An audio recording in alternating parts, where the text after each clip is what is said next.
Amém? Acharam? Atos 7.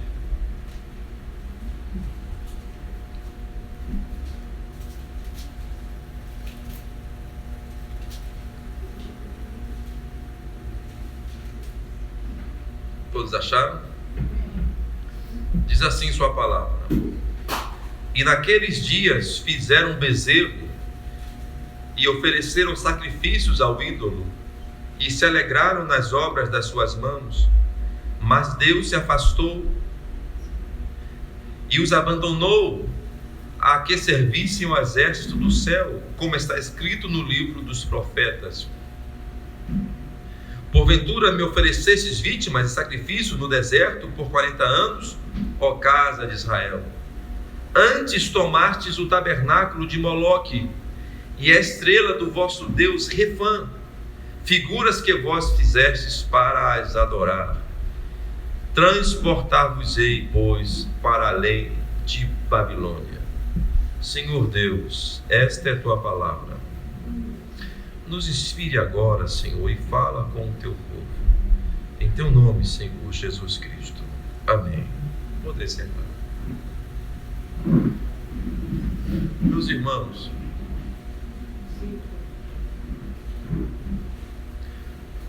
eu quero começar dizendo: o erro está em nós. Se eu perguntasse quem gostaria de estar um pouco melhor hoje em sua vida aqui embaixo, quem gostaria de melhorar aqui algum ponto na vida, receber alguma bênção? Eu sei que todos nós queremos melhorar em algo, queremos algo. Todos nós queremos. E eu preciso dizer que, para tanto, para recebermos essas coisas, nós precisamos ficar próximos do Senhor. Ele nos dá tudo o que nós precisamos. Gostaria muito que você entendesse isto. O nosso único problema, o que está entre nós e aquilo que nós precisamos, entre nós e a nossa vitória, entre nós e o nosso sucesso, a única barreira que está entre nós é o pecado, a desobediência a Deus. Pecado, desobediência, afastamento do Senhor. É isto que causa a nossa derrota. O irmão Brana disse que você nunca poderá fazer aliança com seus inimigos sem antes se afastar de Deus. Por que o pecado chegou até você? Porque você se afastou de Deus. Como é que o pecado vai se afastar de você? E você então, por conseguinte, se aproximará de Deus? É você se aproximando de Deus. Amém. Quando Maria e José perderam a Jesus Cristo e passaram 3 dias procurando ele, quando o acharam a Jesus, o menino, aonde? Disse o profeta: acharam o menino no mesmo lugar onde eles o deixaram. Disse o profeta: onde nós encontraremos a Jesus Cristo? No mesmo lugar onde nós o temos deixado. Onde está o seu erro? Onde está o seu pecado? Foi justamente ali onde você deixou Jesus. Volte lá naquele lugar e conserte, e ele voltará a caminhar com você. Amém. Deus se afastou do seu povo. Eles foram cativos para a Babilônia. Irmãos, é o nosso caso nessa noite. Nós não estamos mais no Egito.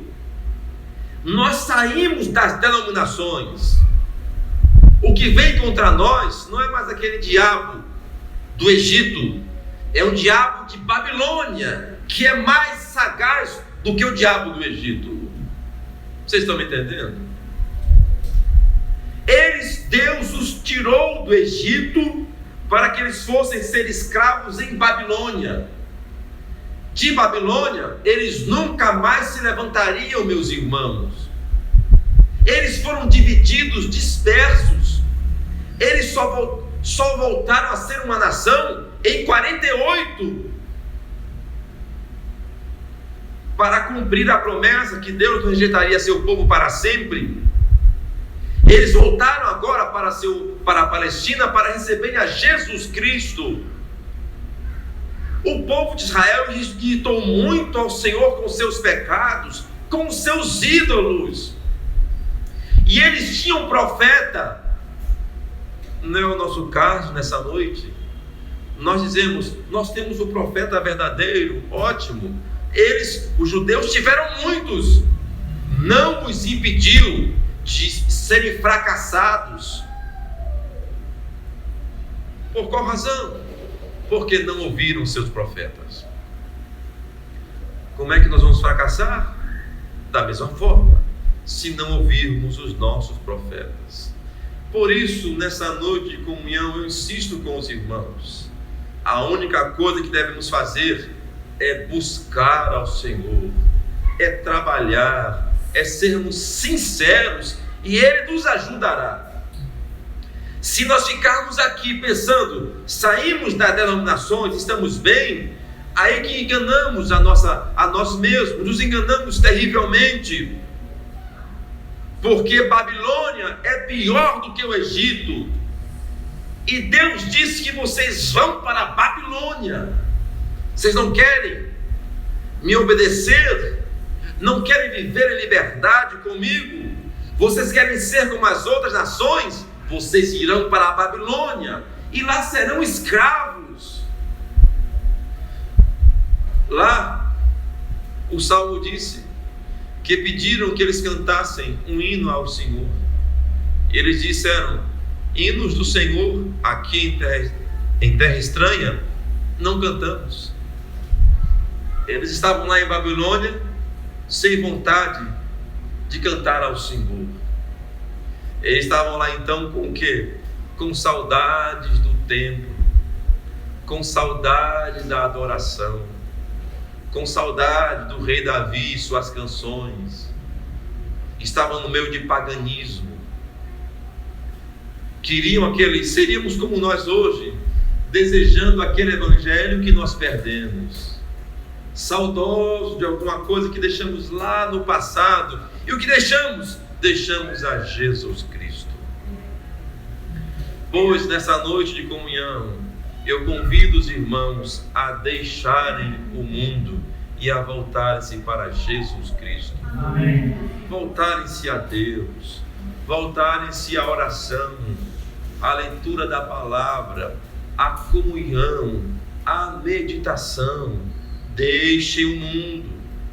Eu convido os irmãos a não terem seus olhos colocados na multidão dos conselhos que nós temos na internet. Não olhe para aquelas coisas, não olhe para homem algum. Busque o velho evangelho de joelho dobrado, de leitura da palavra. Todo o resto pode ser contaminado, mas o evangelho que tem oração, que tem leitura de Bíblia, que tem adoração, vai permanecer limpo o tempo todo. Escutem-me bem o que eu estou dizendo. É a velha forma que vai funcionar. A velha fórmula funcionará. Não os novos que estão aparecendo por aí. Nós temos visto, tantos homens se levantarem, tentando falar do Evangelho, tentando restaurar, tentando corrigir, mas a sua voz não tem o peso para fazer esta correção. Seria como eu vou dizer, um passarinho querendo cantar como um galo. Não vai conseguir. O passarinho foi feito para cantar música, melodias. O galo, ele tem a voz forte para fazer aquilo que ele faz bem. Vocês estão me entendendo? Há muitos gatos querendo rugir como leões e não vão fazer. Eles vão miar fino. Não vão conseguir trovejar, urrar como o leão faz, bradar. Muitas vozes se levantam para resolver, mas não tem o chamado de Deus para isto, não tem a propriedade. É como um jovem querer ensinar um velho. É claro que quando o velho está fora da palavra, tudo bem, mas quando você vê um ancião chegar a falar certas coisas, o simples fato da experiência o torna mais grave as suas palavras.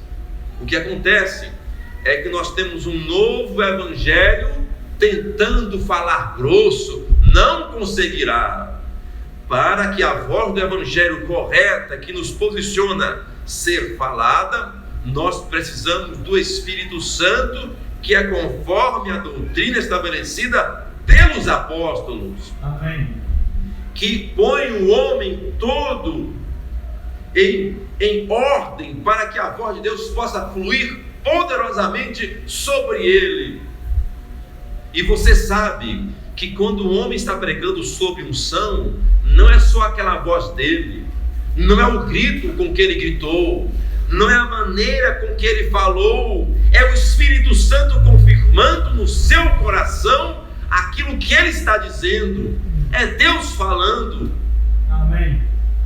Aleluia. O que vemos? Homens, mulheres, pessoas tentando falar o evangelho, algumas bem intencionadas, mas você vê que não tem a voz de um leão debaixo, dando cobertura àquela pessoa. O que precisamos, o que nos posiciona, o que nos cura, é a sua presença. Eu convido os irmãos a voltar à presença de Deus. Estamos vivendo, meus irmãos, num tempo muito complicado, um tempo realmente difícil.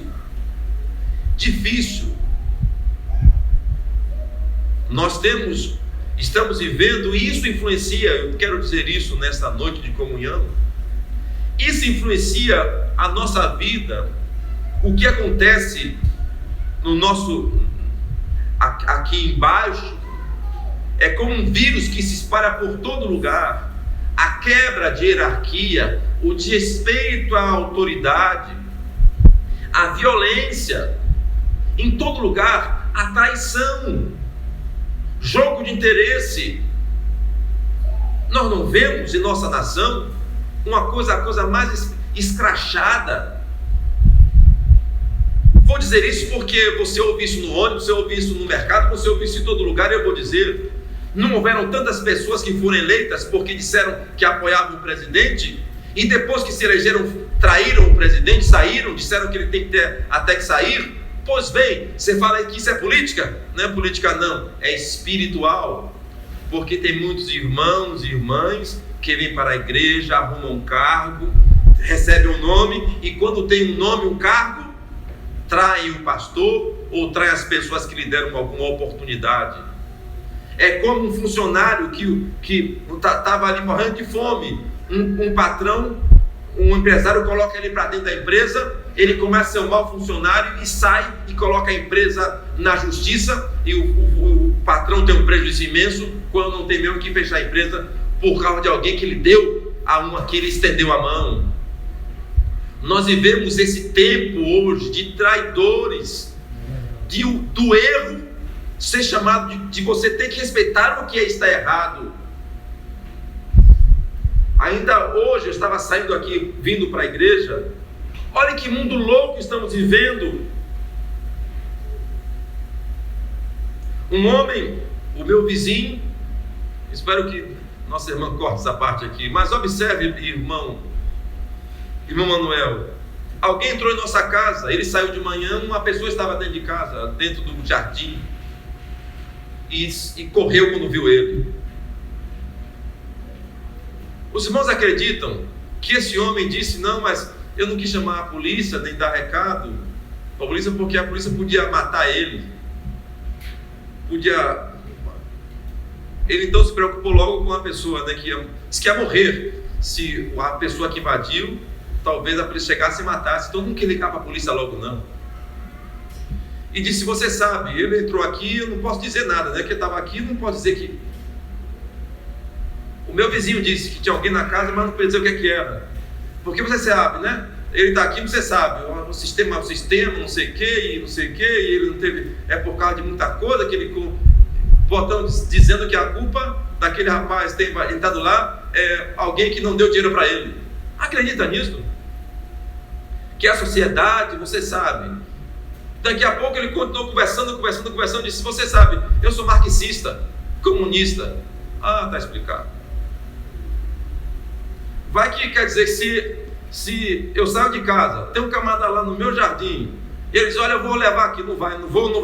E eu dou um cascudo nele, é capaz dele processar a mim, que deu cascudo numa rapaz na minha casa. Ah, é. Vocês entendem? E sabe o que ele disse mais? Olha o que ele disse: ele sabe que nós estamos com medo. Ah, quer dizer que eu estou na minha casa com medo dele. Eu estou com medo dos ladrões. Eu estou com medo deles. Eu não tenho medo de homem nenhum, não. Você tem alguém com medo aqui? Não. A única valentia que esse pessoal tem é uma arma na mão, que o cidadão de bem não pode ter. Me perdoe falar isso. O profeta tinha várias na parede dele, viu? O que faz de você violento não é uma arma, não. Amém. Mas a questão é isso: que medo de homem? Tinha medo de quê? Ele vai ser covarde, vai entrar armado lá. Mas eu quero dizer o seguinte: eu ouvi o rapaz dizer que a culpa daquele camarada ter entrado ali não era do Estado que não deixa. Você crê nisso? Já pensou uma coisa dessa? Isso tudo porque ele foi ser chamado a atenção, que deixou o portão aberto. Acredita nisso? Ele deixou o portão aberto mesmo depois da pessoa ter entrado. Então a vizinha foi falar com ele alterou a voz para a vizinha, aí eu tive que descer e até do meu gato ele falou, que meu gato está na casa dele. O que tem a ver com o meu gato? Aí eu tive que descer. Veja só. Muito bem. Nós vivemos nesse estado aqui.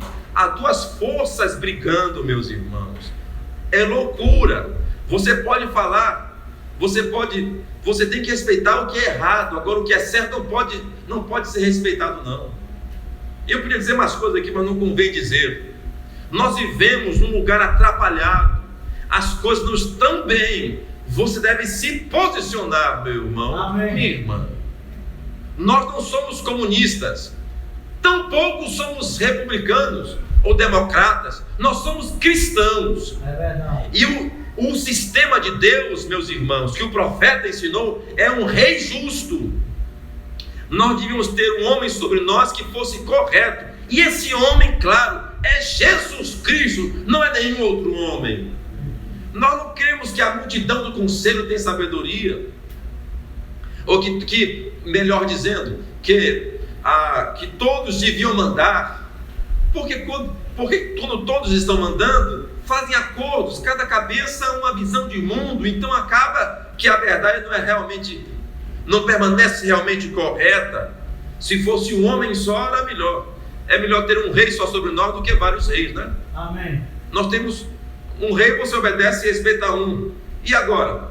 Quantos reis tem sobre nós aqui num sistema republicano, democrático? Muitos. O fato é que nós não devemos nos envolver com esse tipo de coisa, não. Nós queremos o reino de Jesus Cristo. E quem quer que seja a nossa autoridade, ou um político, ou um rei, somos ensinados a orar por eles e respeitá-los. É isto. Amém. Mas o problema é que nossos direitos como cidadãos, como cristãos, estão sendo violados sempre. E quem faz isso? É o Senhor Deus que vem nos atrapalha? E é o Senhor Deus que vem nos e invade o nosso direito? Não, é Satanás. Satanás movendo as pessoas, Satanás mexendo nas leis. Nós devemos orar, porque vai chegar o tempo que ser um cristão será ilegal. Então saiba, não sorria para o diabo, não. é Satanás, nós devemos tomar posição. Nós vivemos uma inversão de valores. Está tudo atrapalhado. É bom que você não ouça o que eles dizem. Ouça o que a palavra diz. Amém. Sabe? Pregue o evangelho. Seja correto. Vigie sempre. E Deus será a sua defesa. Seja sábio. Nós não precisamos de protetores quando temos a Jesus Cristo. Porque Pedro disse: quem é que vai querer o seu mal se você for zeloso do bem? Quem vai querer mexer com você se você é um homem de Deus? Aleluia. Você não vai temer nem a gregos, nem a judeus, nem a ninguém. Porque a unção de Deus estará com você. E você quer o bem de todos, não de uma parte A, de uma parte B. Não, queremos que todos se salvem. Amém. Devemos estar afiados. E para estarmos afiados, como a palavra é afiada, devemos estar afiados dos dois lados. Uma faca de 2 gumes. Nem um lado, nem o outro. Bem no centro. Nesse ambiente que vivemos, o que proporciona? Muito diabo espalhado por aí. Porque o diabo gosta de ilegalidade, de coisas erradas. Então nós temos que respeitar todas as pessoas. E temos sim. Agora só nós não podemos pregar a palavra porque vai ofender alguém. Oh, irmão, irmã, se a palavra ofende alguém, que ofenda. Agora certifique-se de que você expressou a palavra, não a sua opinião. Pregue o evangelho e deixe que o evangelho resolva tudo. Quando David Livingstone, aquele pregador aos africanos, ele pregou na África e um homem creu no evangelho. Só que ele tinha 2 esposas. E na África era muito comum isso. Em que tempo foi? Talvez 1700 por ali, 1800. E ele pregou. E aquele homem não conseguia entender o cristianismo bem, mas creu no rapaz. E ele disse: olha, você está errado. Você tem que se consertar. Eu sei que seu costume é ter 2 esposas, aqui é nascer, mas a Bíblia está contra isso. Você tem que ser uma só mulher. Disse ele para aquele homem. E finalmente ele seguia ouvindo o evangelho, ouvindo e ele pregando. Mas eu não penso que o David Livingstone estava dizendo: olha, você que já ouviu tanto tempo, agora ainda está aí com 2 mulheres, não sei o quê. Eu não penso que foi isso. Eu penso que nós pregamos a palavra, que ele pregou a palavra, e aquilo bateu naquele homem 1 vez, 2 vezes. Ele já sabia que estava errado, e o Espírito Santo o convenceu que ele devia consertar a sua vida, e finalmente ele organizou sua vida e se tornou um cristão. Amém? Amém. Por isso, não interessa o costume das gentes, o costume da nossa nação, o que quer dizer, o que quer que a lei dê direito a alguém fazer. Nós pregamos o evangelho, e aqueles que vão crer, crerão. O evangelho serve para 2 coisas: para salvar aqueles que vão crer e para condenar aqueles que não vão crer. Devemos pregar o evangelho. E você vai compreender que quando você se posicionar pela palavra, você verá esses demônios correrem e as pessoas receberem o Espírito de Deus e serem salvas, porque elas perceberão que elas estão fora da sua posição. Não devemos aceitar essas coisas erradas de maneira passiva, meus irmãos. Devemos orar, lutar em Deus, não contra as pessoas. Devemos ser pacíficos. Amém. Nossa palavra, nossas respostas devem ser como maçã de ouro em bandeja de prata. Isto é, uma palavra dita a seu tempo, diz a palavra, que é como uma palavra dita a seu tempo, é como maçã de ouro, maçãs de ouro em uma bandeja de prata. É bonito, é caro, é precioso. Então peça a Deus sabedoria para dizer as palavras corretas, o tempo exato. Não devemos aceitar isso que está errado.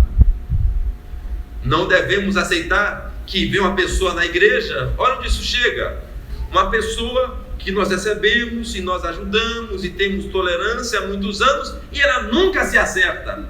Aí o pensamento comum diz: não, vamos ter paciência com o irmão. Vamos ter paciência, você sabe, o irmão que é fraquinho, todo o tempo, nunca se posiciona.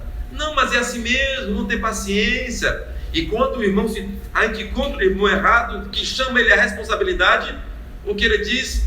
Não, mas todo mundo erra. Todo o tempo, sempre a mesma coisa, e sempre o mesmo pecado. Esse mesmo espírito de direitos humanos, que fica pegando o erro e acariciando o erro, meus irmãos. É esse ponto que eu quero dizer, traçando um paralelo. Pecado é pecado. Amém. Eu vi uma cena mais revoltante. Eram 2 advogados perguntando a um camarada que tinha matado uma moça e feito miséria com a moça, se ele tinha sido bem tratado, dando água e um pouquinho de balinha para ele chupar. Um assassino qualificado. É certo que a lei está aí para todos e todo mundo tem que ser julgado segundo a lei, mas um tratamento, sabe como que de luva de pelica para um homem que cometeu erro. O que isso tem a ver conosco? Nós temos pessoas que dão lugar ao diabo na igreja. Nós temos pessoas erradas e quando o pastor toma uma posição, não, faltou amor, faltou uma visita. Vocês conseguem ver que é o mesmo espírito? É verdade. O justo não precisa de estímulo, não. É só deixar ele quietinho, ele vai fazer o que é justo. Amém. Quem precisa de carinho, de coisa assim, são os errados. Note bem, o Senhor Deus conhece o seu coração e o meu coração. Esta igreja eu posso desrespeitar, no caso dos irmãos. Essa igreja, você também pode respeitar essa igreja, aos seus irmãos e ao seu pastor. Mas aquela igreja lá em cima, que estamos esperando para ir, você não poderá desrespeitar. Você não vai para lá. Você vem abusar aqui, mas lá você não vai. Por isso, em nome do Senhor Jesus Cristo, observe sua vida e tenha uma vida limpa. A coisa é séria. Tem gente, quando vem para a igreja, eu sei a luta que é. E hoje mesmo é uma coisa, irmão Manuel, é diabo mesmo.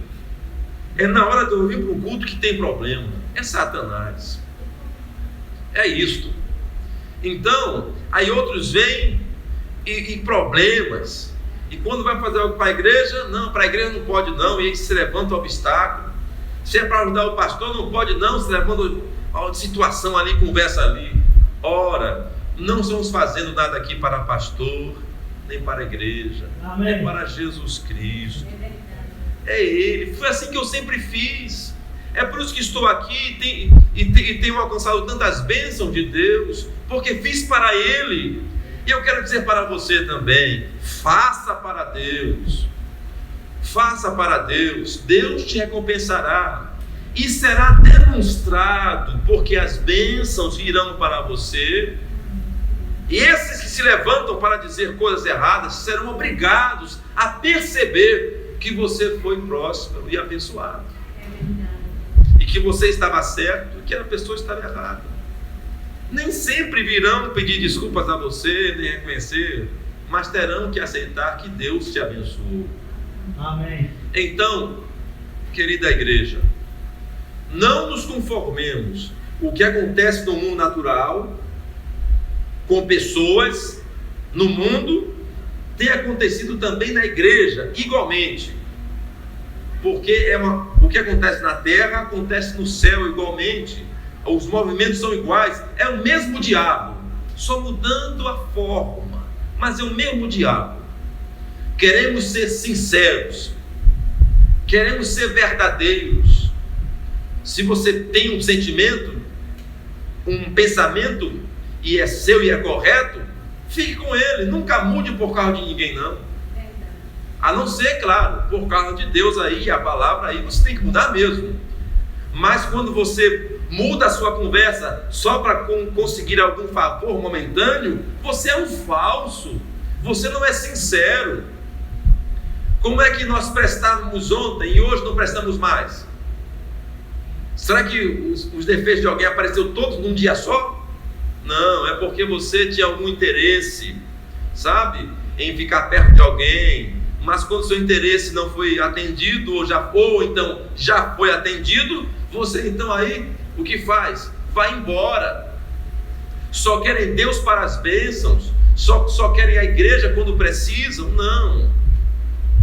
Você não pode fazer isto. Nós queremos Deus. Nós somos sempre necessitados do Senhor. Amém. Não queremos sair de sua presença por nada, não. Se temos lutas, fracassos, devemos confessar nossas fraquezas e lutas e fracassos e seguir caminhando com Jesus Cristo, sendo sinceros, sendo corretos, sendo verdadeiros. Agora, nunca conformando com o mundo, nunca conformando com essas coisas que estão erradas. Que Deus nos ajude a todos nós. Amém.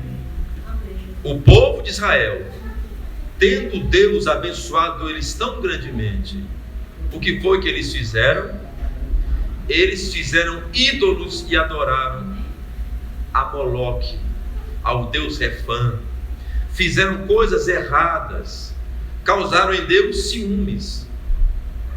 Eu pergunto, e nós, será que não temos feito tudo isso também?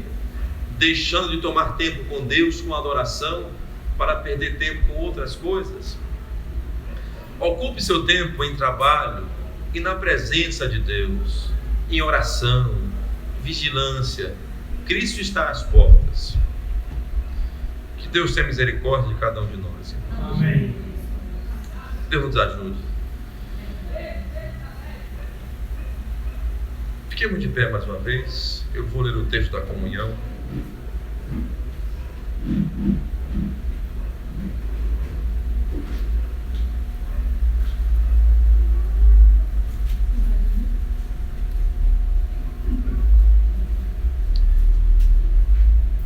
Mateus capítulo 26.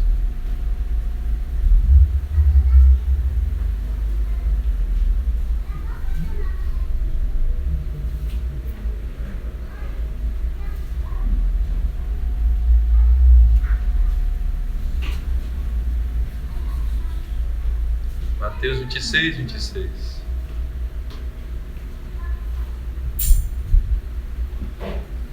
Graças a Deus.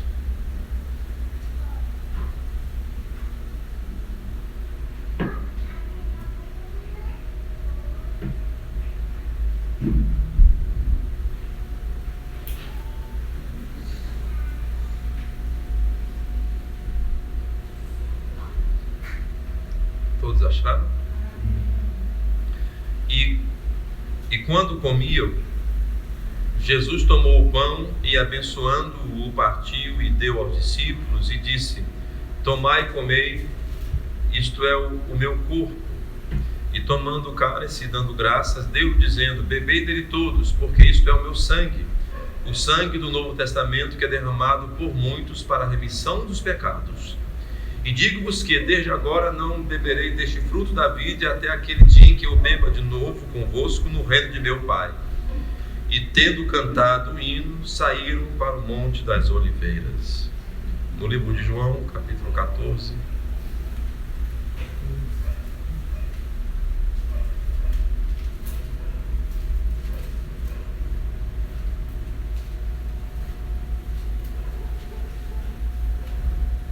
A partir do verso 2.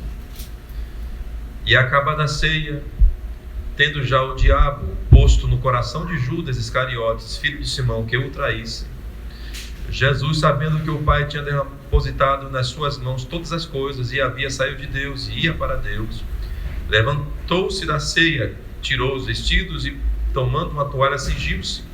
Depois deitou água numa bacia e começou a lavar os pés aos discípulos e a enxugar-los com a toalha com que estava cingido. Aproximou-se, pois, de Simão Pedro, que lhe disse: Senhor, tu lavas-me os pés a mim? Respondeu Jesus e disse: O que eu faço não sabes tu agora, mas tu saberás depois.